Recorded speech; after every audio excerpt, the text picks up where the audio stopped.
Assalamualaikum warahmatullahi wabarakatuh. Perkenalkan, nama saya Alif Diah Yunita Sari, Guru Pendidikan Agama Islam dan Budi Pekerti di SDN 3 Sumberdadi, Kabupaten Trenggalek. Saya adalah calon guru penggerak Angkatan 7, kelas 135B. Kali ini saya akan menyampaikan tentang filosofi pemikiran Ki Hajar Dewantara. Konsep KHD itu masih bersifat global atau umum. Ibarat sebuah paragraf, konsep KHD ing ngarsa sung tuwada ing madya mangunkarsa tuturi handayani adalah ide pokok. Lalu diartikan sebagai di depan harus menjadi teladan, di tengah membangkitkan semangat, dan di belakang mendorong. Itu ibarat kalimat utama. Untuk menjadi sebuah aksi atau tindakan nyata, perlu kalimat penjelas yang menjelaskan ide pokok menjadi sebuah contoh-contoh aplikatif yang bisa diaplikasikan di dalam sekolah atau kelas. Bagaimana cara menerjemahkan ide pokok di atas? Kita awali dengan pertanyaan how. Konsep KHD untuk menerjemahkan dalam sebuah aksi di sekolah dan di kelas, kita melakukan pendekatan sebagai seorang sahabat. Ingatkah kita dulu berpengalaman ketika di bangku sekolah? Pengalaman yang membuat kita rindu bersekolah adalah ketika kita bisa bertemu dengan teman atau sahabat. Sekolah menjadi tempat yang menyenangkan karena kita bisa bermain, bercerita, bercanda, dan melakukan banyak hal dengan teman atau sahabat kita. Konsep itulah yang saya bawa, maka guru bisa hadir sebagai sahabat dewasa. Hal yang tidak bisa kita lupakan juga dalam menuntun, sebagai seorang penuntun harus menghormati keunikan setiap murid. Sebagai seorang penuntun yang baik akan bisa mengantarkan kemerdekaan jasmani dan rohani, tatkala dia bisa mengetahui dan menghormati keunikan setiap murid. Mari kita perhatikan ilustrasi berikut ini. Suatu hari, singa sang raja rimba mengumpulkan para binatang untuk mengadakan lomba. Lalu, di depan para penghuni rimba, sang raja mengatakan, "Hari ini saya akan mengadakan lomba lari yang harus diikuti oleh penghuni rimba. Dari sini sampai kaki bukit. Kalau kalian bisa lari, larilah. Yang bisa berenang, berenanglah. Kalau kalian bisa terbang, terbanglah.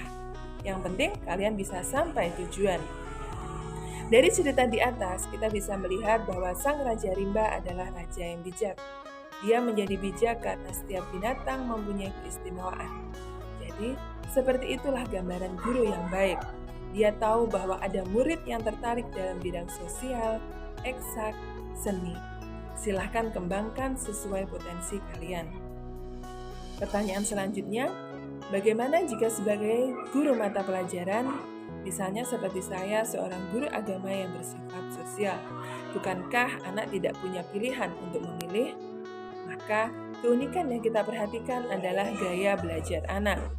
Murid dibagi kelompok sesuai gaya belajarnya. Ada anak yang visual, auditory, dan kinestetik. Misalnya pada materi kisah keteladanan Nabi Nuh alaihissalam. Untuk anak yang visual, saya akan menyediakan miniatur, perahu, atau kaligrafi nama Nabi Nuh. Anak yang auditory, saya akan menceritakan kisah keteladanan Nabi Nuh dan murid diminta untuk menceritakan kembali. Untuk anak yang kinestetik, diberi tugas untuk bermain peran kisah keteladanan Nabi Nuh. Dengan menggunakan pendekatan, proses belajar yang berbeda, maka akan menghasilkan produk yang berbeda pula. Dari situlah guru disebut bisa melayani murid sesuai bakat dan minatnya. Ki Hajar Dewantara menuangkan pemikirannya bahwa seorang guru harus menjadi seorang teladan, pemberi semangat sekaligus motivator bagi peserta didik. Guru adalah teladan dalam hal kedisiplinan, sikap maupun hal baik lainnya yang bisa diteladani oleh peserta didik. Guru harus bisa membangkitkan semangat dan meyakinkan bahwa setiap peserta didik mempunyai keistimewaan. Guru juga harus mampu memotivasi peserta didik untuk mengembangkan potensinya, sehingga membawa mereka meraih kesuksesan di masa depan.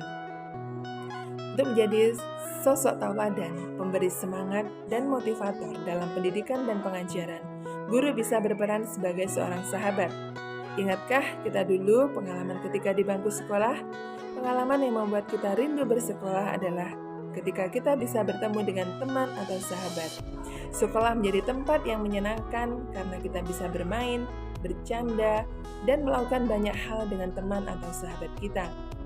Anak-anak identik dengan bermain karena dengan bermain itulah mereka mendapatkan kegembiraan. Guru bisa menjadi seorang sahabat dewasa yang bisa dijadikan contoh dan suri tauladan. Guru bisa menjadi sahabat dewasa yang selalu memberi dan membangkitkan semangat. Dan guru sebagai sahabat dewasa bisa memotivasi peserta didiknya untuk menggapai cita-citanya.